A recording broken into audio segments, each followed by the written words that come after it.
Good afternoon. Here's the agenda for today, the last day of September. Our question that we had in class today wasn't in the classroom, but we ended up discussing the presidential debates that took place last night. And we talked through, some of the big takeaways from the debate, which was kind of interesting, maybe a little bit sad at the same time. Our objectives, we started a new chapter today, chapter 2, which is all about human geography. So looking at people in our culture and what really drives and makes up parts of our culture. We read together pages 58 and 59. We had some guided notes that we completed as well. We didn't get to this last bit, group traits, or culture traits outside the U.S. We'll do that tomorrow in class. We actually only got the front side of our notes done just based off of the conversations we had in class from our reading. Let's see here, the assignment you'll find in your classroom. So you go to classwork, chapter 2. You've probably been doing this all over, but you have the reading right here and the assignment. Now, the thing about the assignment is on Google Doc or on Docs, this doesn't edit very well. It's kind of cumbersome and it isn't easy to write on.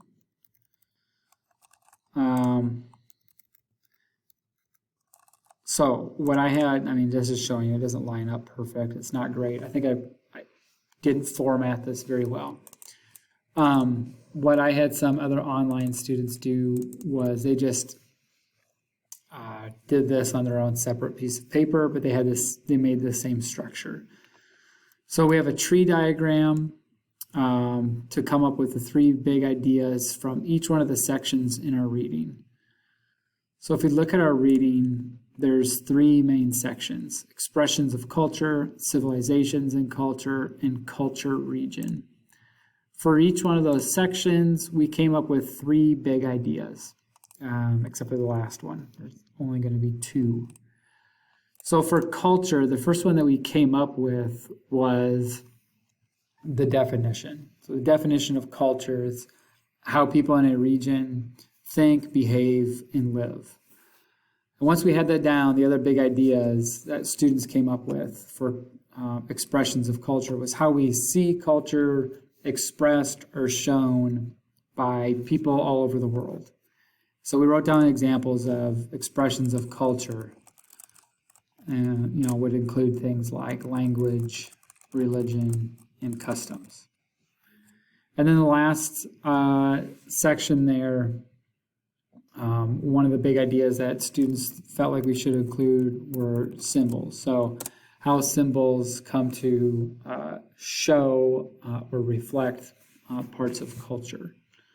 And we gave some examples of symbols that we find in American culture, like state flags or the American flag or the Statue of Liberty. Those would all be examples of symbols that would represent American culture.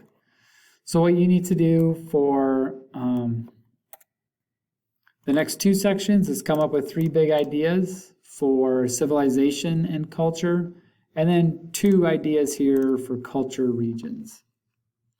Tomorrow in class, we'll spend time on the back side, and this might be hard if you're not here with us live in class, but we'll go around and talk to other students in our class and get elements of their culture that they see or they have for these areas. Finally, I think we'll get to it tomorrow as well, as an assignment that you work with in a group, creating a slideshow. But I'll get that information to you tomorrow. As always, if you do have any questions, please feel free to ask. I'll do my best to help you out and make sure that you have all the information that you need. Hope you're doing well. See you later.